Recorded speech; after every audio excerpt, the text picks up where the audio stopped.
이어서 임직원 간 소통을 강화하고 연구원 운영 현황에 대한 공감대 형성을 위해 매월 운영회의마다 우수 사례를 공유하고자 합니다. 이번 달에는 공정분석 정합성 향상 및 품질 보증을 위한 표준물질 제조기술 개발에 대해 분석평가연구센터 김성남 수석연구원께서 발표해 주시겠습니다.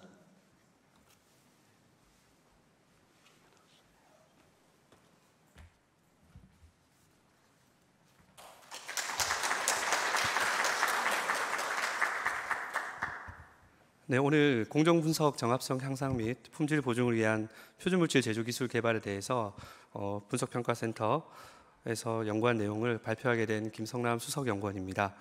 오늘 제가 말씀드릴 내용은 표준물질 제조기술 개발에 대한 내용입니다.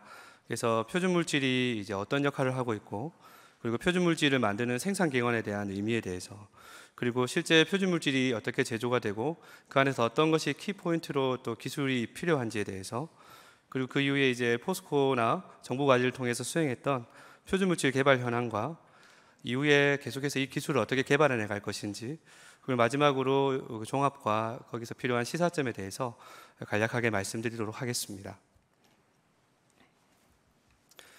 네, 표준물질에 들어가기 전에 일단 조선시대로 조금 돌아가 보겠습니다. 그 옛날 암행어사가 이제 팔도 유람을 나갈 때, 유람은 아니고 이제 임금의 명을 받아 나갈 때 필요한 물품이 4가지를 꼭 가지고 다녀야 했습니다. 여러분 첫 번째로 잘 아시다시피 암행어사의 정체성을 나타내는 마패를 가장 우린 잘 알고 계실 텐데요.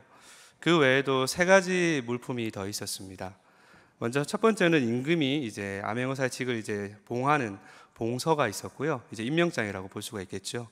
두 번째는 암행어사의 직임을 나타낸 어떤 일을 해야 되는지 나타내는 이제 사목이라는 문서가 있었습니다. 오늘 저희가 좀 주목하고자 하는 것은 이제 여기서 유척이라는 물품이 있었는데요. 이 유척은 암행어사가 마패, 봉서, 사목과 함께 지니고 다닌 것으로 지방관청의 도량형이 얼마나 정확한지 판별하는 조선시대의 표준이 되는 표준자였습니다. 그래서 백성으로부터 지방 수령의 탈세를 막아주는 사회적 기준이었고요.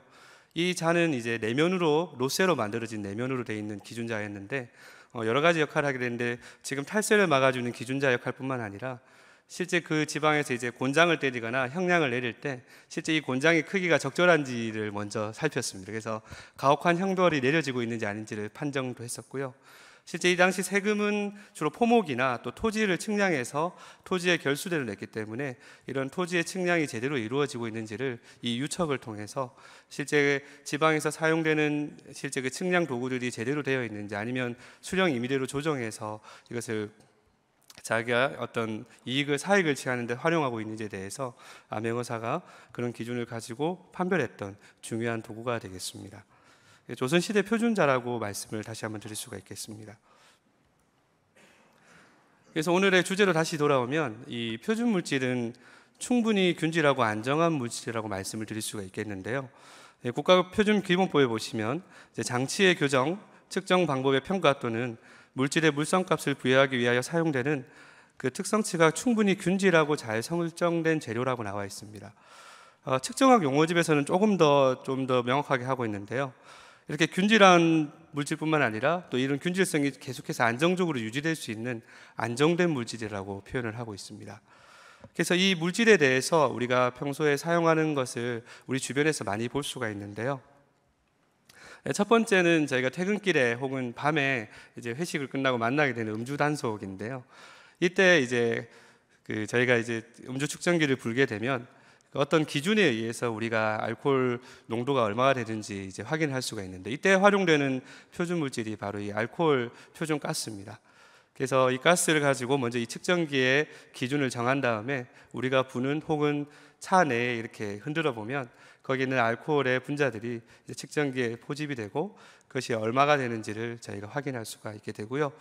이런 표준 물질을 기준으로 하기 때문에 항상 이 측정에는 오차가 있다라고 말합니다. 그래서 일반적으로 알코올 측정기가 5% 정도의 오차를 가지고 있다고 얘기하는데, 그 이유가 이런 기준되는 물질에서 이미 어떤 오차의 범위를 가지고 있기 때문에 저희가 확인할 수 있고요.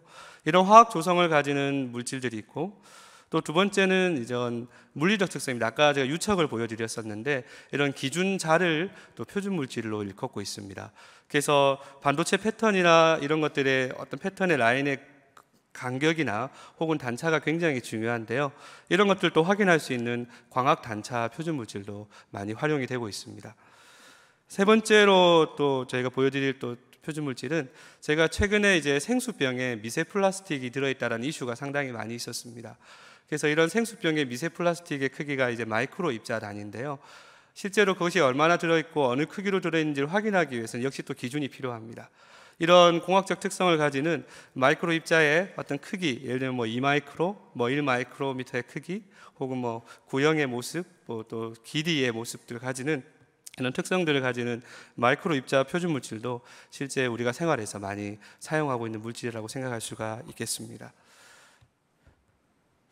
그래서 이러한 표준 물질은 저희가 실제 우리 연구원에서도 그렇고 많은 시험 분석 기관에서 장비를 교정하거나 분석 방법을 검증하거나 품질 관리용으로 활용을 하고 있습니다. 그래서 이런 또한 규제들이 상당히 많이 있는데 이런 규제들이 다 기준을 가지고 있습니다. 이런 기준을 저희가 확인할 수 있는 것이 바로 이 표준 물질이 되겠고요. 그리고 최근에는 이제 이런 교정이나 시험 기관들의 능력을 평가하는 도구로도 표준 물질을 많이 사용하고 있습니다. 그래서 조금 간략하게 이런 과정을 보여드리면 저희가 연필을 길이를 측정하고자 한다면 아까처럼 유척과 같은 기준자를 가지고 와서 길이를 재게 되고요. 그래서 이 눈금을 보고 저희가 이것은 10mm에서 약간 플러스 마이너스 한 0.1 정도의 범위가 되는 값을 가지고 있다라고 측정 결과를 쉽게 확인할 수가 있습니다. 이런 표준 물질을 이용하면 이렇게 시료의 길이를 쉽게 잴 수가 있고요. 또한 저희가 또 이쪽 원내에서 사용하는 많은 화학 분석 장비들 중에 이제 ICP-OES라는 장비가 있습니다. 물질의 화학 조성을 저희가 ppm 단위든지 또 이런 퍼센트 단위로 측정을 하게 되는데요.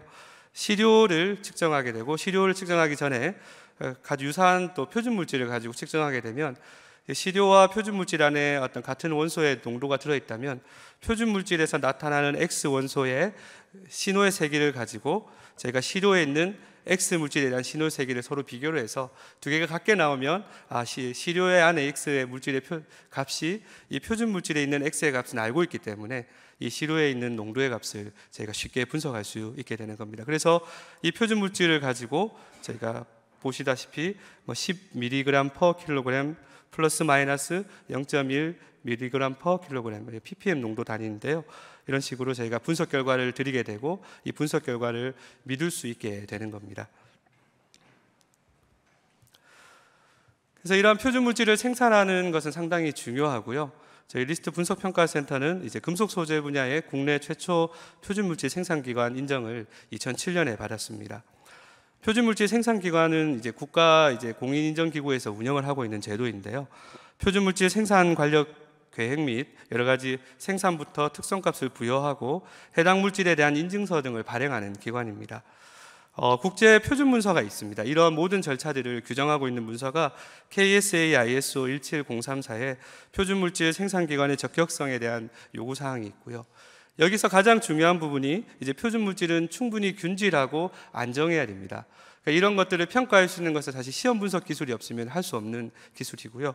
그래서 이런 균질성, 안정성을 평가할 수 있는 시험 분석 기술을 가지고 있는가에 대해서 상당히 많은 심의를 기울이게 되고 그 모든 과정을 통과했을 때에 이제 표준물질 생산기관이라는 인정을 받게 됩니다.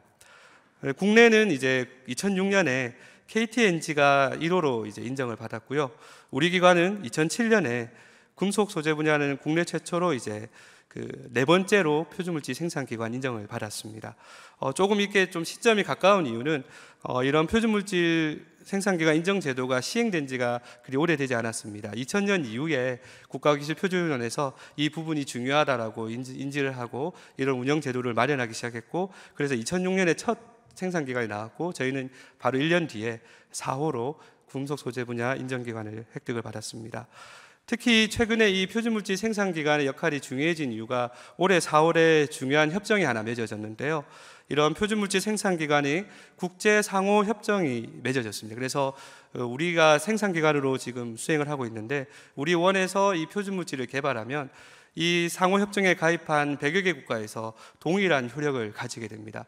저희가 이런 충분히 안정되고 균질한 물질을 만들었다는 사실을 뭐 미국에 가져가거나 독일에 가져가거나 뭐 일본에 가져가도 저희가 여기서 생산한 문서가 동일하게 거기서 인정을 받고 거기서 활용되는 근거로 이제 힘을 발휘하게 되기 때문에 이 표준물질 생산기관의 어떤 이런 인정 타이틀은 상당히 중요하다고 말씀을 드릴 수가 있겠습니다.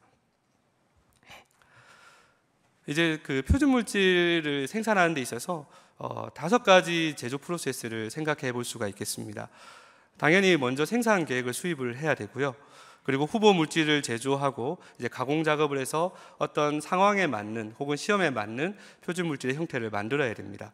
그리고 난 이후에는 아까도 말씀드렸다시피 표준물질은 충분히 균질하고 또 오랜 기간, 뭐 시간도 그렇고요. 그 다음에 어떤 보관 온도 혹은 운송 조건에서 충분히 안정해야 됩니다. 이런 안정한 조건들을 당연히 이제 아주 유효한 시험 방법을 통해서 이제 평가를 해야 되고요.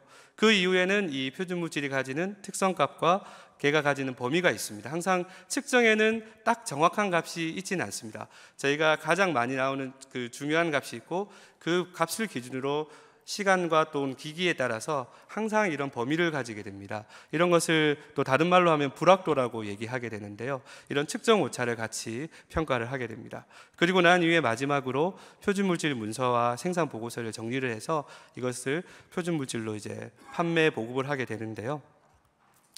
우선 표준물질 생산에 있어서는 이제 이런 표준물질의 측정량을 결정하게 됩니다. 예를 들면 화학 조성을 평가할 것인지 아니면 역학적 특성인 뭐 충격 요건이나 아니면 인장 어떤 크기 그리고 경도의 어떤 강도 이런 것들을 저희가 선정을 하게 되고 이러한 측정량을 어떤 소재에 어떤 공정에 적용할 것인가에 대해서 저희가 결정을 하게 됩니다.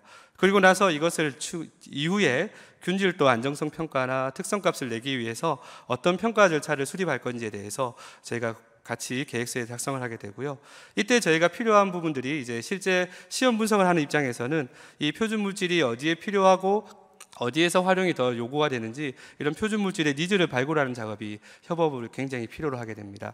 그래서 현장을 많이 찾아다녀야 되고 현장에 있는 현장 활용자들의 이런 니즈를 많이 들어야 되는 부분들이 있습니다. 두 번째로는 이제 표준 물질 후보를 소재를 생산하게 되는데요. 금속 소재인 경우에는 이제 뭐 진공 용해로 해서 용해 작업을 한 이후에 뭐 균질화를 위해서 열 처리 작업, 또 단조 작업, 압연 작업들을 하게 되고요. 분말 소재인 경우에는 이제 충분히 입자의 크기가 균질하지 않으면 어떤 우리가 원하는 조성의 값을 측정치를 계속해서 안정적으로 얻을 수가 없기 때문에 이런 입도 균질화 작업이나 사용되는 재료 구조, 그러니까 화학 구조를 얘기하는데요. 이런 구조가 아주 동등하게 유지되는지를 확인을 작업을 해야 됩니다. 그 이후에 측정 목적에 맞게 가공을 해야 되고요. 이때 또 저희가 시험 분석 입장에서 필요한 일들은 이런 소재 제조의 전문가분들이 같이 협업을 해서 이런 물리야금학적이나 무기 제조 측면에서 이런 소재들이 균질하게 제조할 수 있는 방안에 대해서 함께 협업이 필요한 부분이 되겠습니다. 그리고 세 번째로 이제 균질성 안정성 평가인데요. 가장 중요한 요소가 바로 이 유효한 측정 방법입니다. 시험 분석 기술이 이제 어떤 값에 있어서 제대로 된 값을 측정할 수 있는 분석 기술이 있어야지만 이런 균질성과 안정성을 평가할 수 있게 되고요. 보관 및 운송 조건에 따른 측정값의 안정성을 확인할 수가 있게 됩니다. 그래서 이 전체 표준물질 제조 프로세스에서 가장 중요한 기술이 이 분석평가 기술이라고 생각하시면 되겠고요. 저희 분석평가 기술을 하는 이제 시험기관들의 입장에서는 이런 표준물질 생산을 하는 것을 이 분석기술의 꽃이라고 얘기할 때가 있습니다. 이런 분석기술의 모든 것들이 종합돼서 이런 표준물질을 생산할 수 있기 때문에 핵심 기술이라 말씀을 드릴 수가 있겠고요. 그리고 이제 아까 말씀드렸다시피 이제 특성값을 부여할 때는 이제 우리 시험기관뿐만 아니라 여러 시험기관에서 동등하게 이런 값들이 나오는지를 확인을 하는 작업을 거친 이후에 최종화된 값들을 마련하게 되고 그 평가 결과에 따른 이제 범위들이 당연히 이제 여러 기관에서 하기 때문에 측정값들이 이제 0.1, 0.11, 0.12, 0.09 이런 식으로 나오게 됩니다. 그러면 이런 범위들을 바탕으로 저희가 이 물질의 어떤 인정할 수 있는 범위, 오차 범위라고 하고 불확도라고 하기도 하는데요. 이런 값들을 정해서 실제 사용하시는 분들이 내가 이 물질은 중앙값, 인증값은 이거지만 이 범위 내에서도 나온다면 충분히 활용할 수 있는 믿을 만한 물질이라고 이제 확인을 할 수 있게 됩니다. 그 이후에 이 표준물질 인증을 받게 되고요. 이 보급이 되게 됩니다. 자, 이런 표준물질 제조 프로세스를 활용해서 저희가 이제 진행했던 내용들을 좀 말씀을 드리겠습니다. 저희가 이제 주로 이제 포스코 과제를 통해서 포스코 고유광종 표준물질을 165종 정도를 개발했습니다. 포스코와 함께 일하게 된 이유는 한 두 가지 정도로 볼 수가 있겠는데요. 첫 번째는 이제 고유광종 같은 경우에는 현재 수입해서 쓸 수 있는 해외 표준물질이 없는 경우가 대부분입니다. 그리고 그나마 이제 유사한 표준물질을 이제 구매해 와도요, 측정 대상과 조성 및 물성이 유사하다 할지라도 이제 그 실제 물질과 동일하지 않는 경우가 많기 때문에 측정값의 오차가 크게 발생하게 됩니다. 여기서 보이는 그림처럼 이제 망간이 0.6%인 물질이 있는데요. 같이 주변에 있는 원소가 실리콘이 2% 이상일 때와 2% 이하일 때 측정 결과를 보시면 같은 망간임에도 불구하고 2% 이하 있을 때와 2% 이상 있을 때 인텐시티 차이가, 아까 신호 세기의 차이가 거의 2배 이상 나는 것을 확인할 수가 있습니다. 이런 부분들이 실제 측정할 때 오차 값으로 연결이 되게 되고요. 실제 내가 0.6이라고 판정된 것들을 가져왔는데 실제 측정해 보면 1이 나오는 경우, 혹은 뭐 더 낮게 0.2가 나오는 이런 결과들로 이루어지고, 이런 부분들이 실제로 시험 분석 기관들의 시험 분석 결과 차이로 나타나는 경우가 상당히 많습니다. 그래서 저희가 항상 분석 기관들의 그 값들이 차이가 날 때는 어떤 표준 물질을 사용하고 있는지에 대해서 충분히 검토를 해서 그것이 동일하지 않다면 최대한 동일하게 사용할 수 있도록 저희가 안내를 하면서 실험을 진행하고 있고요. 그래서 이런 부분들을 해결하기 위해서 고유광종 표준 물질을 개발해 왔습니다. 그리고 두 번째는 좀 실제적인 이유인데요. 이제 고객사에서도 표준물질 생산기관에서 만든 이런 표준물질을 활용할 것을 요청을 하고 있습니다. 그리고 최근에는 아예 이제 이런 인증서까지 보내달라고, 그러니까 고유광종임에도 불구하고 표준물질 인증서를 가진 물질을 사용해서 그 값을 냈는가에 대해서 질의가 오고 거기에 대한 증거를 내어놓으라고 이런 요청들이 점점 더 많아지고 있습니다. 그래서 이런 부분들 활용해서 저희가 2007년에 표준물질 생산기관 인정을 받은 이후부터는 2009년부터 지금 올해 2023년까지 거의 매년 이제 포스코에 있는 고유광종들에 대한 표준물질 개발들을 진행해 왔고요. 보시다시피 이런 고망광강, 그리고 방향성, 무방향성 전기강판, 그리고 쾌삭강, 청정강, 그리고 뭐 인바 쪽 대부분 화학 조성 물질이고요. CT 같은 경우는 이제 열팽창 개수를 확인할 수 있는 물질도 함께 전기를 했습니다. 그리고 최근에는 이제 이런 제품뿐만 아니라 실제 그 제품을 만들어내는 공정 가운데 있는 이제 소결 공정, 그리고 슬래그 공정, 이런 것들을 이제 그런 조성들을 더 확실하게 확인할 수 있는 방법을 찾기 위해서 이제 그 실제 생산돼 나오는 원료와 유사한 조성을 가지고 저희가 직접 제조를 해서 소결광 표준물질이나 슬래그 표준물질, 그리고 비금속 원소 표준물질을 제조해 왔습니다. 그래서 총 165종을 개발해서 포스코 과제로 진행했기 때문에 전 물질을 전부 다 이제 포스코 현장에 이제 다시 드리는 작업을 진행해 왔습니다. 그리고 이제 포스코 과제 외에는 이제 정부 과제를 통해서 금속 소재 부자 상용 표준물질을 57종을 개발했습니다. 정부 과제에서 이런 일을 하게 된 얘기는 이제 국가 주력 사업을 통해서 국산화된 소재들이 참 많이 있습니다. 하지만 이런 소재들의 품질 관리를 위해서 이제 표준물질이 꼭 필요하게 되는데요. 이런 표준물질 개발의 요구가 많았기 때문에 특히 이제 내용을 보시면 이제 고강도 내부식 장수명 등 이제 고부가 기계금속 제품의 성능 평가들, 뭐 충격이나 경도나 이런 여러 가지 역학적 특성들이 있습니다. 그리고 최근에 이제 알루미늄 합금이나 타이타늄 합금 이런 복합 소재에 대한 경량 소재에 대한 국산화 개발이 상당히 많았는데요. 이에 따른 신규 표준물질 개발이 요구가 되었습니다. 또한 또 실제적인 이유도 있는데요. 최근에 이제 해외 표준물질 생산 기관이 대부분 좀 수익성이 악화된 곳들이 많습니다. 그래서 기존에 뭐 3, 40년간 잘 활용해왔던 물질들이 이제 단종이 되어버리고 더 이상 활용할 수 없게 되는 것들이 있습니다. 지금 포스코에서도 이런 부분들이 사실 문제가 돼서 지금 현장과 얘기를 할 때 항상 이런 부분들을 리스트에서 좀 대응을 해달라고 요청을 하고 있고요. 또한 어떤 또 재밌는 예제가 있는데, 이제 미국의 국가기술표준원에서는 이제 특정 품목에 대해서는 한 회사당 1년에 10개만 구매할 수 있다라고 딱 못 박아 놓습니다. 더 이상 활용은 뭐 다른데 똑같이 나눠야 되기 때문에, 혹은 또 그 내에서 이제 어떤 기준이 있기 때문에 판매를 제한하고 있고요. 또 항공 방산 소재 표준물질 같은 경우는 아예 수출이 제한되어 있습니다. 독일 같은 경우는 뭐 예를 들면 이제 저희가 화학 분석에서 필요한 이제 마그네슘을 많이 쓰고 있는데, 이런 아주 고순도의 물질들은 수입이 아예 이제 불가능한 상황에 놓여져 있습니다. 이런 부분들을 저희가 좀 대응을 해야 되는 부분이 있고요.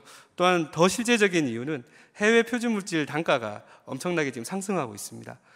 아까 말씀드렸던 미국 국가기술표준회에서 판매하고 있는 디스크 표준 물질이 한 16년도에는 한 40만 원 정도였는데 지금 23년, 24년에 지금 200만 원까지 올라왔습니다. 그러니까 저희가 생각하는 것보다 훨씬 더 이제 해외 수입 물질을 구매하는데 많은 비용이 필요하고요. 이런 것을 국내에서 좀 대응할 필요가 있음을 정부에서 인지를 했고, 관련해서 이제 2020년부터 상용 표준 물질 개발 기술 사업을 이제 운영을 하기 시작했고요. 저희가 그것을 수주해서 지금 보시는 것처럼 이제 합금강 물질, 그리고 아까 경량 소재인 타이타늄 합금, 그리고 알루미늄 합금, 그리고 아까 역학적 또 성능이었던 비커스 경도, 충격, 로크웰 경도, 이런 부분들을 저희가 그 내용을 제출해서 관련 표준 물질을 만들고 산업체에 보고반 활동하고 있습니다. 실제 20년 전에는 이런 정부의 어떤 지원들이 많이 없었기 때문에 저희도 참여할 수 있는 부분이 적었었고요. 지금 현재 이러한 과제들이 진행되고 있어서 조금 그래도 이런 국내 산업계의 니즈들이 해결되고 있는 추세라고 말씀드릴 수 있겠습니다. 예를 간단히 들면 철강 공정 분석에 이제 사용되는 이런 디스크 물질 같은 경우에는 스파크 OES라는 이제 발광 분석기로 이제 매일 측정을 하게 되는데요. 포스코나 현대제철 철강 기업에서 늘 사용하고 있습니다. 보시는 것처럼 이런 검량선 표준 물질도 사용되고, 기기가 시간이 지나면 안정성이 떨어집니다. 그래서 보는 1시간, 2시간 혹은 3시간 단위로 이 기기가 바로 운영이 되고 있는지를 계속해서 점검을 해줘야 됩니다. 왜냐하면 이 기기들은 24시간 운영되기 때문에 그거에 대해서 계속해서 측정을 해야 되는데, 그런 물질로도 계속 활용이 되고 있습니다. 그래서 이러한 내용에 대해서 저희가 보고를 드렸고, 이런 내용에 대해서 동아일보에 이제 표준 물질 홍보 자료로도 기사를 제출했습니다. 이 다음 페이지에 준비를 했는데요. 그래서 이러한 내용을 바탕으로 저희가 이제 앞으로는 계속해서 이제 포스코 쪽으로는 이제 고유강종 및 공정 분석 표준 물질 개발을 지속적으로 해 나갈 예정입니다. 특히 이제 내후년에 광양에 고효율 무방향성 전기양판 공장이 완공돼서 이제 그 전기양판을 이제 한 30만 톤 정도 생산하게 되는데, 거기에 필요한 표준 물질이 현재 없는 상태입니다. 그래서 지금 재강부 과제로 내년도 이 고효율 무방향성 전기양판 표준 물질 개발 과제를 이제 심의를 통과해서 과제 착수를 앞두고 있고요. 그 이후에 이제 극저탄소황도 이제 포스코 고유 물질들이고요. 그리고 실제 공정에 사용되는 정년 슬래그, 또 징크 도금 포트에 있는 포트의 어떤 성분을 분석할 수 있는 합금 등을 개발하려고 준비를 하고 있고요. 또 가장 실제적인 이유로 이제 지금까지 현재 30-40년 활용했던 물질들 중에 단종되는 물질들이 상당히 많습니다. 그래서 이런 것들을 대체할 수 있는 대체품 개발에도 저희가 주력을 할 예정이 되겠습니다. 그리고 또 저희가 철강뿐만 아니라 2차 전지 소재 쪽으로도 이제 많은 확장이 되고 있기 때문에 지금 현재 스포듐인 리튬강에 대한 분석용 표준 물질을 저희가 만들고 있고요. 양극재, 음극재 표준 물질들을 저희가 계속해서 점검을 해서 이런 조성뿐만 아니라 이런 입자적, 역학적 특성들을 가지는 물질들을 개발하려고 준비하고 있습니다. 정부도 마찬가지로 이제 미래 핵심 표준 물질 개발 500개 품목을 2020년도에 수요 조사를 통해서 많은 품목을 도출해냈고요. 저희가 관심 있는 분야는 이제 금속 소재 분야의 물질들이기 때문에 이런 항공 소재 어떤 조성이나 이런 경도 인장 파단 분석 혹은 수소 저장 금속 수소화물 표준 물질 등을 저희가 관심을 가지고, 이후로도 표준 물질 선정이나 개발 및 보급의 적절성 검토에 저희가 전문가로 참여해서 표준 물질 개발 성과를 극대화하려고 준비를 하고 있습니다. 또한 국내 표준물질 산업 생태계를 조성하기 위해서 저희가 생산기관과 원료기업, 활용기업 연계 작업들을 진행을 하고, 국가 표준물질 센터가 있습니다. 지금 현재는 이제 아직 활발하게 오픈이 되지 않았는데요. 한국산업기술시험원과 함께 이 센터를 공동으로 운영하려고 하고 있고요. 이런 밑에 있는 기사와 같이 지난 5월 1일자에 제가 동아일보에 이런 기사를 같이 냈었습니다. 아마 원내 게시에서도 나왔었는데요. 이런 성과 홍보를 통해서 활용기업체를 확대하는 일들도 계속해서 진행을 할 예정이 되겠습니다. 네, 오늘 짧은 시간 동안 좀 많은 말씀을 드린 것 같은데요. 저희가 이제 하고자 하는 것은 이제 금속 소재 분야 표준물질 생산 기술 수준을 향상시켜서 이런 경쟁력을 구축하고자 하고 있습니다. 종합에서는 아까 앞서 말씀드린 대로 포스코 고유강종 165종과 정부 상용 표준물질 57종을 개발을 해서 보급을 진행을 했고요. 이런 내용들을 준비하면서 고민을 좀 해봤었는데요. 저희가 앞으로 좀 고민해야 될 부분이 이제 전문가 협업 부분들, 특히 이제 저희가 지금 바로 맞이하고 있는 장애물들은 3, 40년 이상 사용한 해외 표준 물질을 저희가 대체하기 위해서는 기존 물질 대비 상당히 동등하거나 그거보다 높은 수준의 품질을 가지고 가야 됩니다. 이제 이런 부분에 있어서는 이제 생산할 때부터 이제 소재 전문가들의 협업이 좀 필요할 것 같고요. 그리고 물론 비용은 당연히 이제 해외 수입보다는 낮아야 됩니다. 그리고 최근에 이제 2차 전지 소재를 포함해서 새롭게 개발되는 제품의 표준화된 분석법 개발이 같이 이루어져야지, 이런 표준물질 생산은 표준화된 분석법, 즉 아주 높은 고도의 기술력이 있는 분석 기술 개발이 같이 이루어져야 됩니다. 그것을 바탕으로 생산을 할 수 있기 때문에 이러한 그 분석 기술 개발에도 상당히 많은 노력을 기울여서 저희가 진행을 하고자 합니다. 그래서 결론적으로는 이제 타 기관 대비 향상된 표준물질 생산 기술을 확보하는 것이 저희가 목표가 되겠습니다. 지금까지 발표를 했고요. 이상으로 마무리하도록 하겠습니다. 감사합니다.